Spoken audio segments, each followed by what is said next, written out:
नमस्कार, प्रणाम, आदाब, सत श्री अकाल। मेरा चैनल कैप्टन स्वपन मिश्रा में आप लोग का स्वागत है।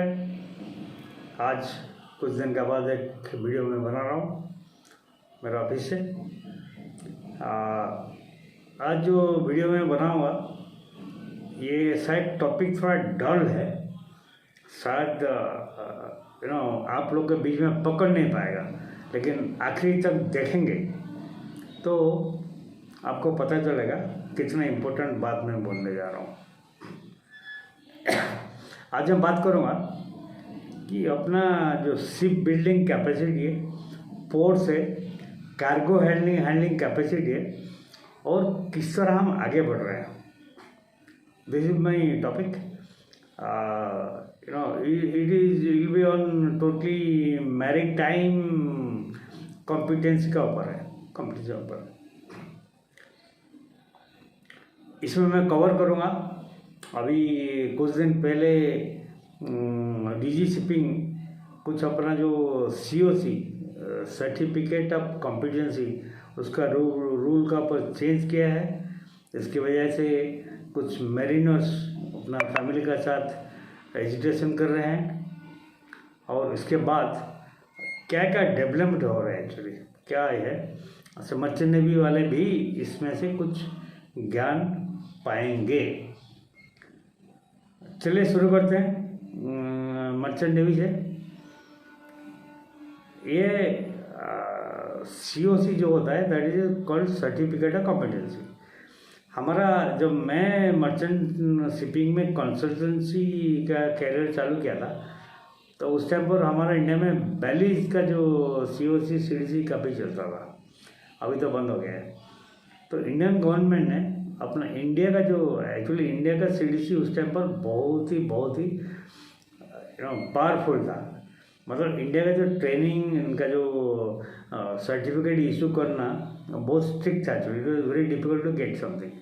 तो हम लोग क्या करते थे, जो बैलीज पनामा का COC वगैरह लेके CDC लेके लोगों को भर्ती कर देते थे मर्चेंट नेवी में, जहाज में, जो कंट्री उसको एक्सेप्ट करते थे। अभी लेकिन कुछ साल पहले जो रूल स्ट्रिक्ट हो गया। अभी जनरली अभी जितना भी आउटपुट जो जा रहे हैं एक्चुअली मर्चेंट नेवी में, सब लोग का पास Indian CDC, Indian watch keeping है, Indian CDC and Indian watch keeping. Foreign का CDC तो टोटली बंद हो गया।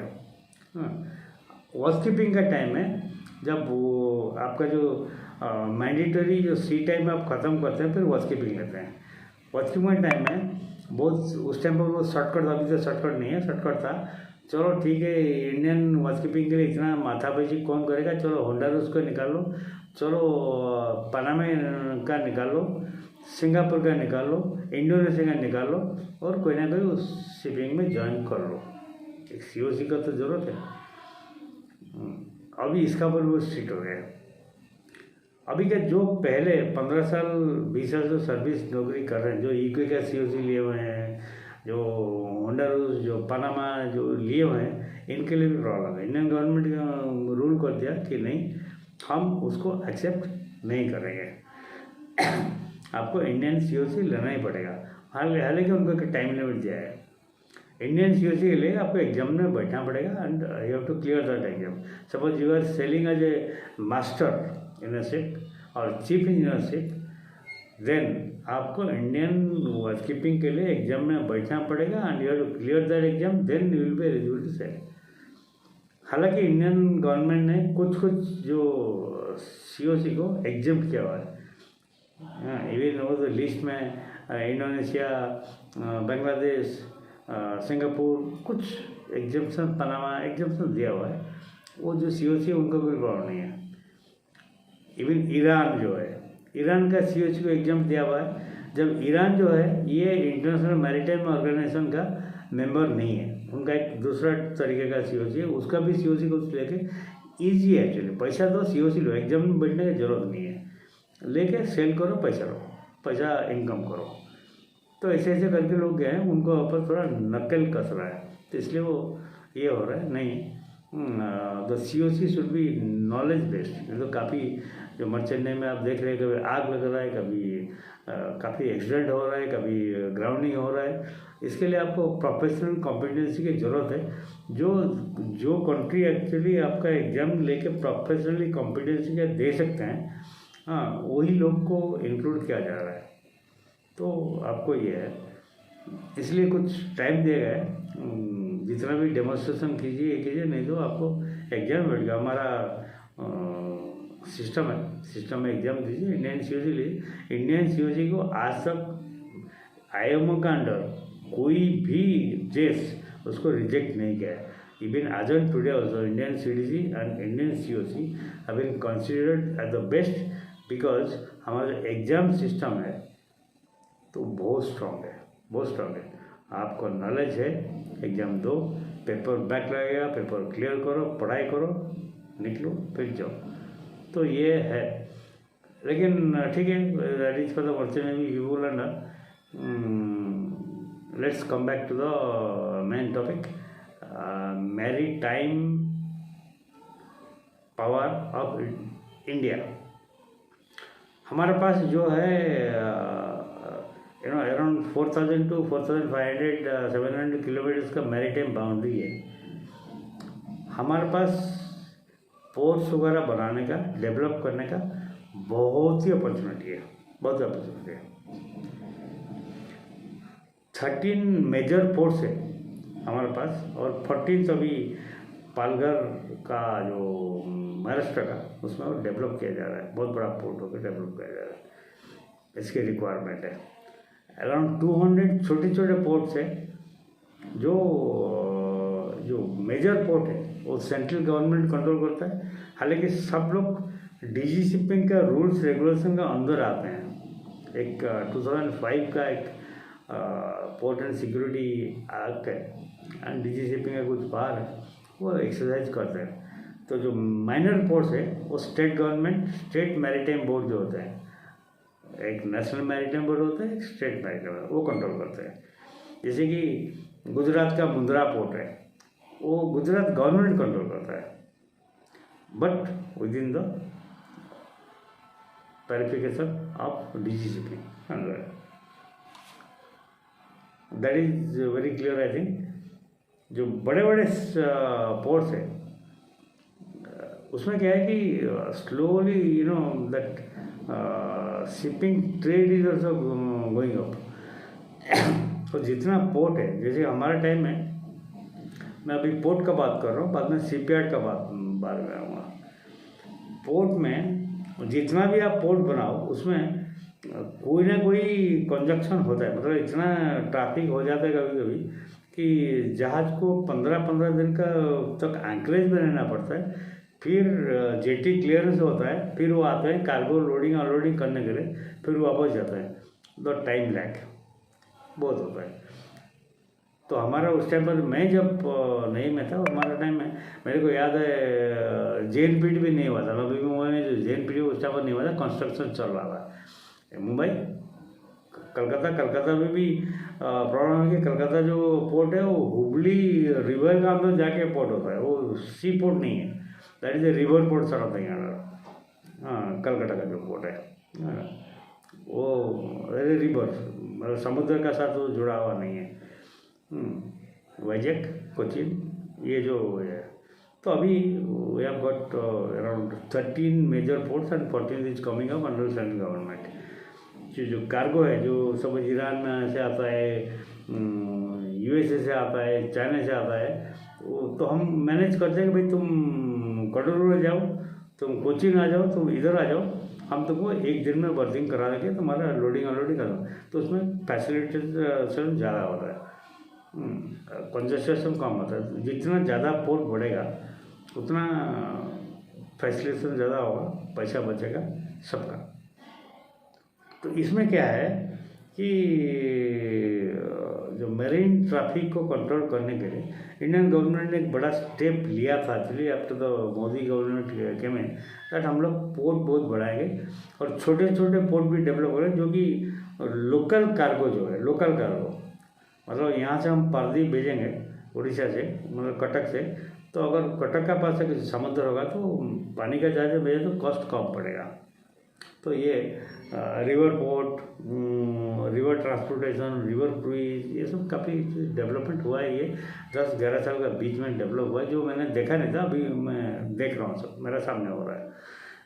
गुजरात में जैसे कि कांडला है, बहुत बड़ा पोर्ट है कांडला, जो फिशिंग जितना है वो अपना जो टेक्सटाइल, अपना जेम्स एंड ज्वेलरी वहीं से जाता है। लेकिन उसका साथ भी स्टेट गवर्नमेंट का अंडर में भावनगर है, सूरत पोर्ट है, और जामनगर में भी पोर्ट है। मेरे मर्चेंट नेवी में बहुत लोगों को वहीं पोर्ट में मैं ज्वाइन भी कराया हुआ है, बहुत सारे जहाज में। तो ऐसे टूटीकोरिन अभी स्टेट गवर्नमेंट का पोर्ट है, लेकिन उसको भी गवर्नमेंट डेवलप करा, बहुत बड़ा डेवलप करा है, जो कि पोर्ट हुआ। हल्दिया, कलकत्ता का बाद नीचे हल्दिया है दीघा का पास, हाँ, वो एक state government state maritime board control port है, हाँ, लेकिन उसको भी गवर्नमेंट सोच रहे हैं उसको डेवलप करेंगे। ऐसे काफ़ी चीज़ है। कडलूर, मैं कुछ मुंद्रा तो बोल दिया। काकीनाडा एक पोर्ट है, मैंगलोर तो मेजर पोर्ट में आता है, जिसमें मैंगलोर रिफाइनरी और तेल वेल के लिए, वो तो रिलायंस का फैक्ट्री है, जो रिफाइनरी है मैत्रा के भी वही है, मैत्रा, और स्पेशली आयरन ओर जो है उस साइड में गोवा में जो है, गोवा का मरमुगांव पोर्ट भी एक बहुत बड़ा पोर्ट है। कुछ स्टेट गवर्नमेंट का अंदर आता है, कुछ सेंट्रल गवर्नमेंट का अंदर डायरेक्ट कंट्रोल में आता है। नॉर्थ ईस्ट में जाएंगे, नॉर्थ ये में जाएंगे, अंडमान निकोबार आइलैंड में जाएंगे, वहाँ पर पोर्ट ब्लेयर एक मेजर पोर्ट है, अभी कार्निकोबार में एक मेजर पोर्ट डेवलप किया जा रहा है कार्निक में। लेकिन छोटे छोटे पोर्ट तो है, जो हॉट बे, कैमल बे, नारकंडम और कमरोता, ये रन छोटे छोटे पोर्ट है, जो कि दैट फेरी एंड टूरिज्म के लिए काम में आता है, टूरिज्म काम आता है, और लोकल ट्रांसपोर्ट के लिए काम आता है। लेकिन उसको सब धीरे धीरे डेवलप किया जा रहा है। रिक्वायरमेंट ये है कि इंडियन नेवी का एक्चुअली अभी जितना पोर्ट है ना, इंडियन नेवी के लिए कोई स्पेसिफिक पोर्ट खुद का नहीं है। तो ये जो पोर्ट एरिया है वो इंडियन नेवी और मर्चेंट नेवी दोनों शेयर करते हैं। एक पार्ट मुंबई में देखेंगे, गेटवे ऑफ इंडिया का साइड में जो पार्ट है, वो देखेंगे इंडियन नेवी के लिए। उस टाइम पर आप जब बरट पियर में चले जाएंगे, उस साइड में देखेंगे वो ओनली मर्चेंट शिपिंग के लिए। अभी कहते हैं सिक्योरिटी रीजन, फिर भी मैपिंग हो के पता चल जाता है, सेटेलाइट हो गया है, कौन सा जहाज किधर है, क्या है, कौन सा जहाज का एंकर क्या है, कौन सा शिपिंग का एंकर क्या है, पता चल जाता है। तो इसलिए गवर्नमेंट प्लान क्यों नहीं नेवी के लिए सेपरेट, जैसे कारवार हमारा एक नेवल बेस भी है, बहुत बड़ा नेवल बेस। कारवार को मर्चेंट नेवी के लिए भी एक सेपरेट बनाया गया, लेकिन इंडियन नेवी के लिए एक सेपरेट बहुत बड़ा बेस बनाया गया है, कारवार बेस एंड पोर्ट। एडीमला जो अपना नेवी का ट्रेनिंग सेंटर है, उसका नज़दीक है। अभी आता है कि प्राइम मिनिस्टर 2 दिन पहले जब ट्रम्प ने जो H-1B वीज़ा का अनाउंसमेंट नहीं किया था, उस टाइम पर उसी दिन किया था शायद, उस टाइम पर भावनगर में थे। भावनगर में एक छोटा सा पोर्ट है जो स्टेट मैरीटाइम बोर्ड का कंट्रोल में आता है।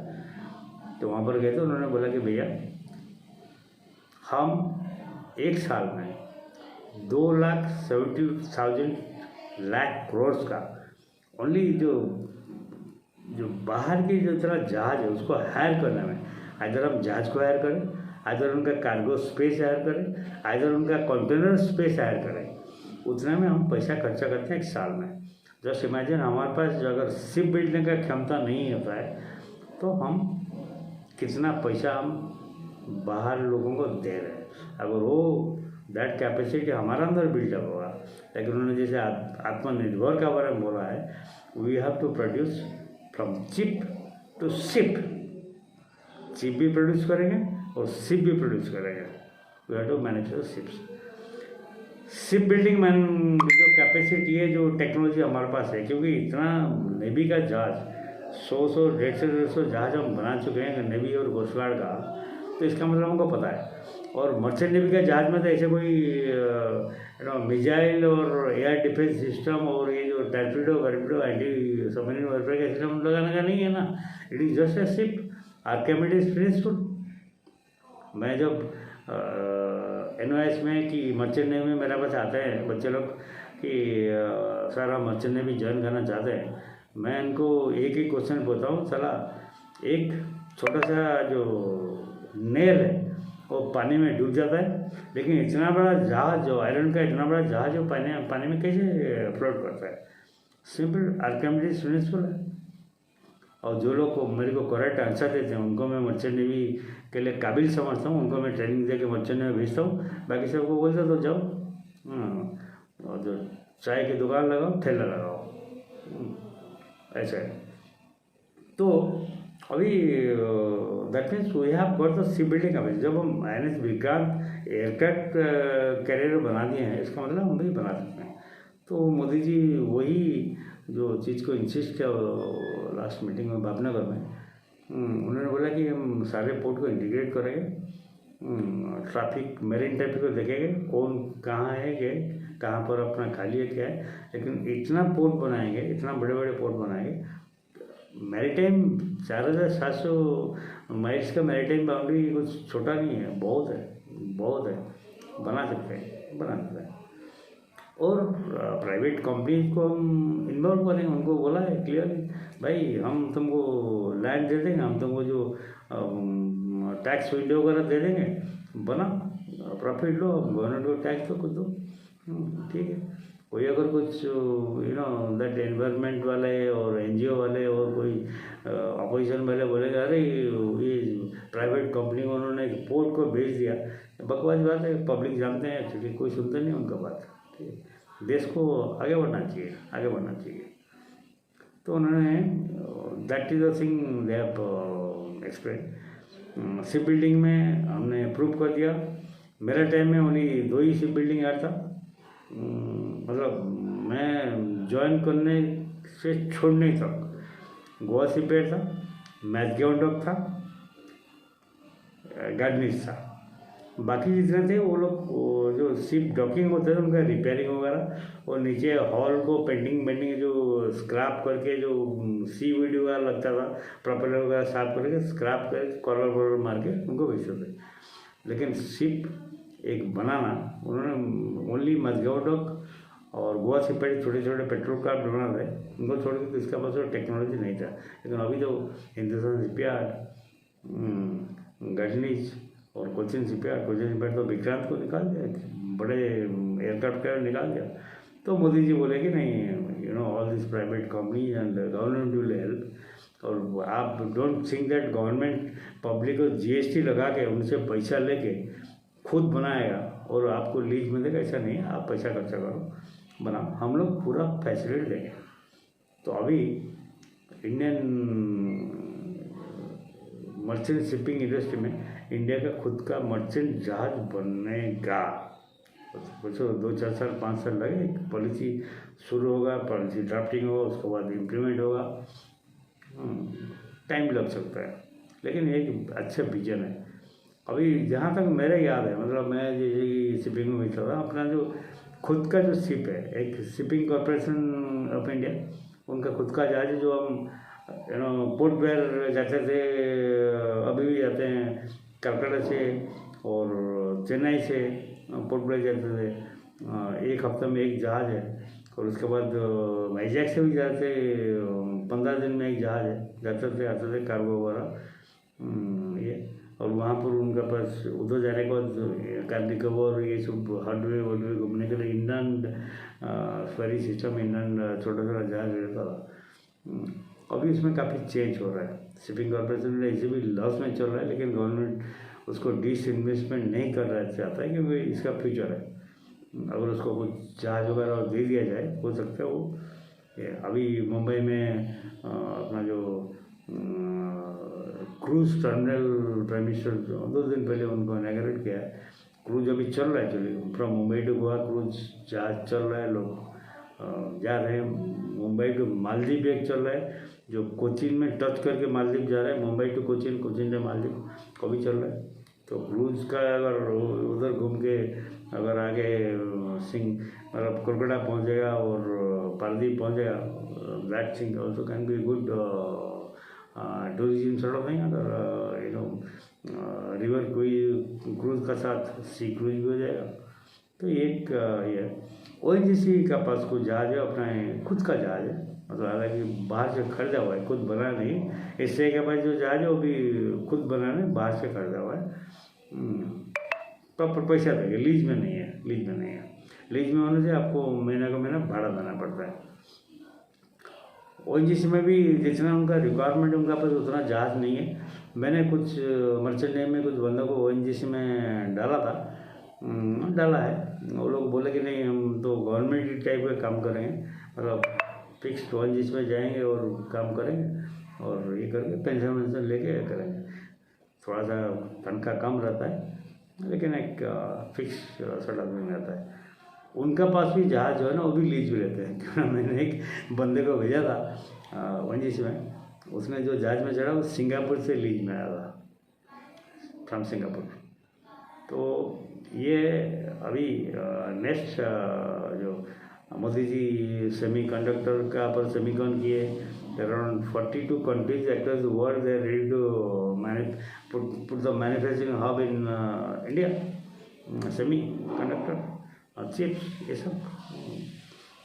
टेस्ला बोला इंग्लैंड से कोई कंपनी से टाइप किया, बोलते कि नहीं हम इंडिया में एक प्लांट बनाएंगे, बैठा गया जो बैटरी ओनली फॉर बैटरी जाना, उसको मैन्युफैक्चर करेंगे, सब जगह भेजेंगे, जहाँ जहाँ हमारा प्लांट है वहाँ पर भेजेंगे। That is in make in India. By the way मैं वीडियो कंक्लूड करने से पहले 21-22 मिनट का हो गया, बस लंबा होगा तो आप देखेंगे नहीं। मेक इन इंडिया होता है जो हमारा पास जो अवेलेबल है उसको मिला के हम खुद तैयार करें, बाहर का पर कोई डिपेंडेंस नहीं करें, पूर्ण आत्मनिर्भर, that is make in India. और मेड इन इंडिया होता है जो बाहर वाले कंपनी आके यहाँ पर बैठेंगे, सामान वहीं से मंगाएंगे, कुछ हम बनाएंगे, मिला के असेंबल करके जो बाहर जाएगा, that is made in India. लेकिन दोनों इंडिया में बनना चाहिए, ये दोनों डिफरेंस है। यूनिकॉर्न भी हो रहा है, MSME सेक्टर भी काफ़ी पैसे दे जा रहे हैं, हम अग्रेसिवली आगे बढ़ रहे हैं। बाकी जो ये वोट चोरी ये जो कांग्रेस वाले जो दोस्त थिंग्स एंड ये हाइपो है।